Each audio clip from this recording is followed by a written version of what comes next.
Hello दोस्तों, नमस्कार। आप देख रहे हैं हमारा यूट्यूब चैनल इलाहाबाद एक्वाकल्चर। आज का जो टॉपिक है दोस्तों वो बहुत ही इम्पोर्टेंट आपके लिए है, खास करके उन भाइयों के लिए जो आईएमसी का कल्चर करते हैं। पूरे इंडिया में आईएमसी का कल्चर अगर देखा जाए तो सबसे ज़्यादा होता है। अगर गरीब किसान, अमीर किसान सभी का पहला पसंद, मार्केट की भी शान आईएमसी है। जब हम इसके कल्चर की बात करते हैं तो इसको जो सबसे ज़्यादा नुकसान, जो सबसे ज़्यादा इसको परेशानी होती है इस मछली को, वो होता है आर्गुलस की वजह से। इस बीमारी का नाम है आर्गुलोसिस। ये एक लेइस, एक तरह का प्रोटोजोन्स है, उसकी वजह से होता है। दोस्तों, इसके बारे में हम ये समझेंगे कि ये मछली को नुकसान कैसे पहुंचाता है, इसका मछली पे फ़र्क क्या पड़ता है, और ये तालाब में आपके आता कैसे है, होता कैसे है, और इसको हम दूर कैसे करेंगे। क्योंकि ये बहुत गंभीर समस्या है। एक बार आपके तालाब में अगर ये एंट्री कर गया लाइस, आर्गुलस, तो आप समझिए कि आपका पूरा कल्चर बर्बाद कर देगा। मछली किसान लेने से जो रिटेलर्स होते हैं वो लेने से इनकार कर देंगे, क्योंकि मछली को इतना ही कुरूप बना देता है, इतना कमजोर बना देता है, उसकी पूरी एक्टिविटीज को लॉस कर देता है। तो आपका कई पूरा नुकसान हो जाता है, और इसकी कोई प्रॉपर मेडिसिन नहीं है। जो मेडिसिन है, जैसे आर्गेनोफॉस्फेट था, आर्गेनोफॉस्फेट वगैरह का जो प्रिपरेशन यूज किया जाता था, अब वो बैन है, नहीं यूज करने दिया जाता।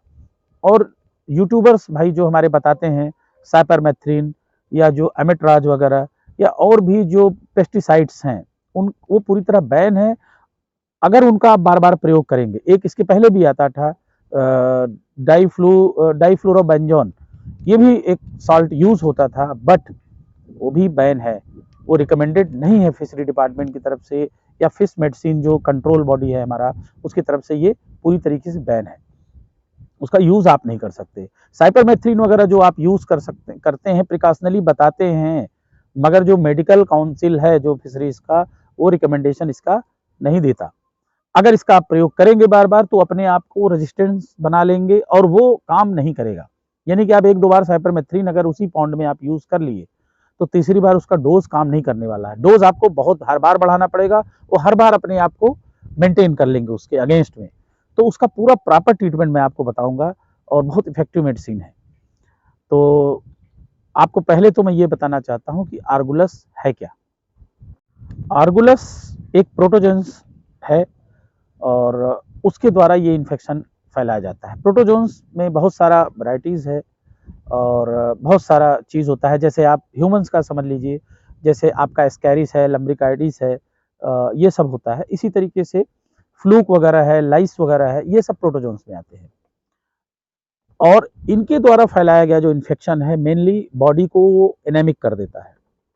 वो मल्टीप्लाइंग होते हैं और बॉडी से ब्लड को आपके शक करते हैं, और ओवरऑल जो मछली की बॉडी है, शल्क है, उसमें ये थोड़ा सा सुराख करके उससे ये ब्लड चूसते रहते हैं।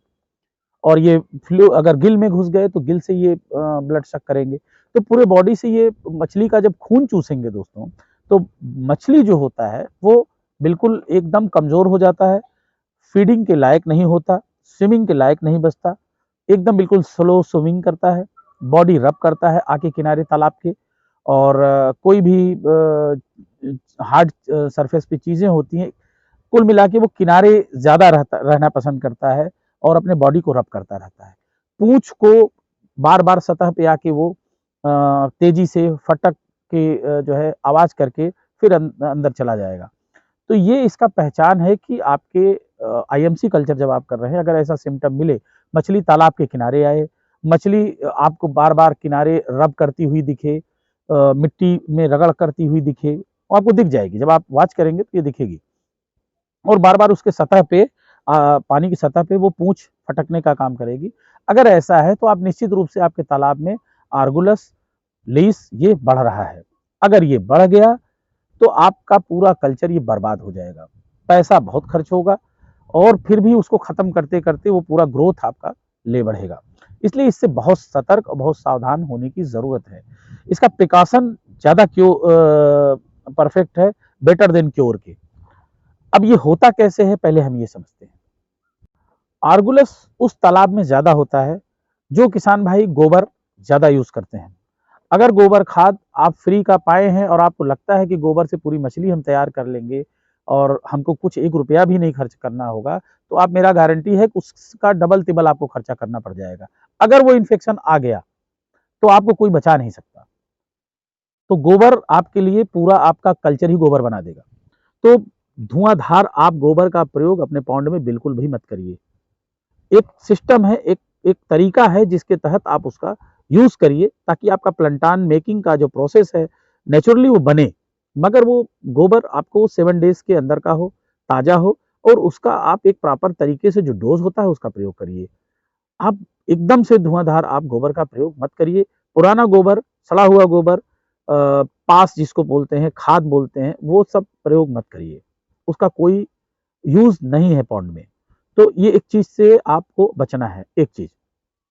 दूसरा, आप फर्मेंटेड फीड आप बहुत तालाब में रोज रेगुलर प्रयोग नहीं करेंगे। अगर आप फर्मेंटेड फीड अगर रेगुलर प्रयोग करते हैं दोस्तों, तो आपके तालाब को कोई आर्गुलस और लाइस से नहीं बचा सकता। साथ के साथ जोक भी तालाब में बहुत ज्यादा हो जाएंगे। तो एक सिस्टम ये भी है, तो जो किसान जब मछली नेटिंग करता है तो उसको जोंक चिपक जाता है, तो अगर जान जाएगा बहुत जोंक है, तो वो भी आपसे पैसा या तो ज़्यादा लेगा या तो कतराएगा मछली मारने से। तो बहुत ज़्यादा फर्मेंटेड फीड की यूज़ करने की ज़रूरत नहीं है। तीसरा जो गलती करते हैं लोग, कूड़े करकट की तरह लकड़ियाँ, बल्ली, बांस तालाब में वो एंट्री कराए रहते हैं। कुछ जाल लगाने के डर से लगाते हैं, कुछ नेटिंग के डर से तालाब में ही लगा देते हैं, कुछ ऐसे ही बांस, बल्ली, लकड़ी, वुडन चीजें फेंके रहते हैं। तो ऐसा बिल्कुल भी नहीं करना है। अगर आपके तालाब में ये चीज है तो आप लाख दवा कर लेंगे, आपका लाइस आर्गुलस खत्म नहीं हो सकता। क्यों? उसके अंडे जो होते हैं वो जो मल्टीप्लाइंग होते हैं, वो जो बढ़ते हैं, वो अपने आप को जो बचा के रखते हैं, वो वुडन वगैरह पे चिपक के रह जाते हैं, और आप दवा करते रहेंगे वो आराम नहीं होगा। तालाब में कोई फायदा नहीं है। तो सबसे पहले आपको तालाब में इन चीजों का समावेश, इन चीजों का रिमूवल आपको करना होगा। दोस्तों, ये जो मैं चीज बता रहा हूं, ये जितने मछली पालक भाई हैं, ये सभी आर्गुलस से अक्सर परेशान होते हैं। ये छोटे छोटे धागे के समान संरचना होती है जो सल्क में बिल्कुल घुसा रहता है, और मछली एकदम बिल्कुल लेथार्जी हो जाती है, वीक हो जाती है, और कुछ उस म्यूकस उसके बॉडी पे पूरे हो जाते हैं। सेकेंडरी इन्फेक्शन, बैक्टीरियल इन्फेक्शन हो जाता है। तो जहां वो खून चूसेंगे वहां बैक्टीरिया घुस जाएगा, क्योंकि खून के स्पॉटेड वहां आसपास पड़े होते हैं। पूरे बॉडी पे आप देखेंगे तो उस पे स्पॉट्स आपके बॉडी पे और धागे के समान छोटे छोटे संरचनाएं आपको दिखाई देंगी, और मछली बिल्कुल सुस्त नजर आएगी। तो सभी का ये प्रॉब्लम है, हमारा भी प्रॉब्लम हो जाता है। तो मेरा कहने का मतलब ये कोई बहुत मामूली टॉपिक नहीं है। ये उन सभी लोगों को सावधानी की ज़रूरत है जो इसमें गलतियाँ करते हैं। तो आपको पहले ओडेन वगैरह का जो भी चीज़ें हैं, वो आपको निकालना ही होगा। उसका जो है एकमात्र तरीका ये है बचाव का। तो ये जो तीनों चीज़ें हैं, गोबर, फर्मेंटेशन और ये, इनसे आपको थोड़ा-सा सिस्टमैटिक ढंग से चलना होगा। इसका ट्रीटमेंट कैसे करेंगे आप, ये ज़्यादा ज़रूरी है। ट्रीटमेंट के लिए जो मेडिसिन्स हमारे मार्केट में है या जो लोग यूज़ करते हैं वो टोटल पेस्टिसाइड्स है। मछली के लिए बहुत हार्मफुल है, उसको स्ट्रेस में ला देगा, और मछली आपकी मर सकती है, और रेस्पिरेटरी भी ब्लॉक कर सकता है वो। इसके लिए आपको यूज़ करना है, आपको एक दवा हम यूज़ करते हैं मेटालाइस, वो मैंने आंध्रा से मंगवाया था, बहुत अच्छा काम करता है। एक ही डोज में मुझे आराम मिला, मेरी मछलियों को बहुत राहत हुआ।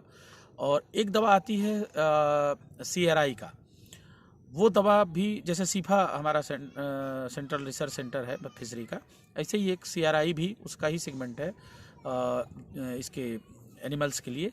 वो बनाया है तांडव करके, वो इसमें आर्गुलस के लिए बहुत अच्छा काम करता है। मैंने उसका मंगवाया, प्रयोग किया, बहुत अच्छा काम करता है। उसमें डोज वगैरह सब लिखा है। आप मेटालाइस में 450 ml पूरा पर एकड़ यूज़ होता है। और मैं बाद में उसको फ़ोटो एक आपको डाल दूंगा, या कमेंट बॉक्स में आप पूछेंगे अगर किसी को प्रॉब्लम होगा तो मैं स्पेशली उसको बता दूंगा क्या डोज़ है, क्या कैसे है। और तांडव करके आता है, वो भी मंगवा सकते हैं।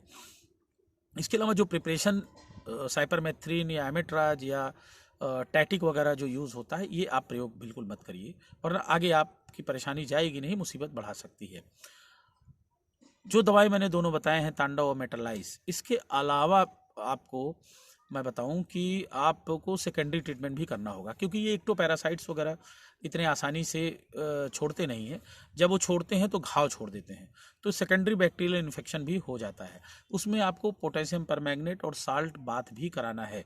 1 एकड़ का अगर तालाब है तो आप जो है 1200 gram potassium permanganate plus 20 kg salt आपका अपने मछलियों का जिसमें आपका इन्फेक्शन है उसमें पूरा स्प्रेड कराइए पूरे तालाब में। 2 दिन के अंतर पे 2 बार कराइए, और साथ में उनको मछलियों को आप साल्ट बाथ कराइए, नेटिंग करा के उनको इकट्ठा करके असेंबल करके उनके ऊपर उसका करीब 1/4 उससे थोड़ा कम आप उनके बॉडी पे आप उसको फैला के फेंकिए, ताकि वो उनको उसका बॉथिंग हो जाए। तो जो म्यूकस वगैरह उनके बॉडी पे है वो रिमूव हो जाएगा, जो घाव वगैरह है वो पोटेशियम परमैंगनेट से ठीक हो जाएगा, और जो भी इन्फेक्शन या जो भी अंडे वगैरह उनके बॉडी पे कहीं लगे होंगे वो सब रिमूव हो जाएंगे।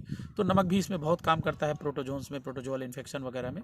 तो आप ये दोनों का प्रयोग करिए। अगर घाव ज़्यादा है बॉडी पे, मछली को और बॉडी रेसेस आ गए, ब्लड स्पॉट्स वगैरह भी है, तो आप साथ में सुक्रीना इनके अलावा पोटेशियम परमैंगनेट ना यूज़ करके आप सुक्रीना यूज़ करिए। सिर्फ साल्ट का प्रयोग कर लीजिए, साल्ट बात कराइए, बाद में सुक्रीना भी आप प्रयोग कर सकते हैं। तो इस तरह से आप आर्गुलस से छुटकारा पा जाएंगे। अगर आर्गुलस संबंधी कोई भी परेशानी होती है आपको, आप हमें फ़ोन कॉल कर सकते हैं, आप हमें कमेंट बॉक्स में पूछ सकते हैं, हम आपको इसका पूरा प्रॉपर ट्रीटमेंट बताएंगे। कुछ मेडिसिन भी आपको देनी होगी, वो आप बताएंगे अपना प्रॉब्लम, तो हम वो आपका प्रॉब्लम बता देंगे, सॉल्व हो जाएगा आपका। ठीक है दोस्तों, थैंक यू।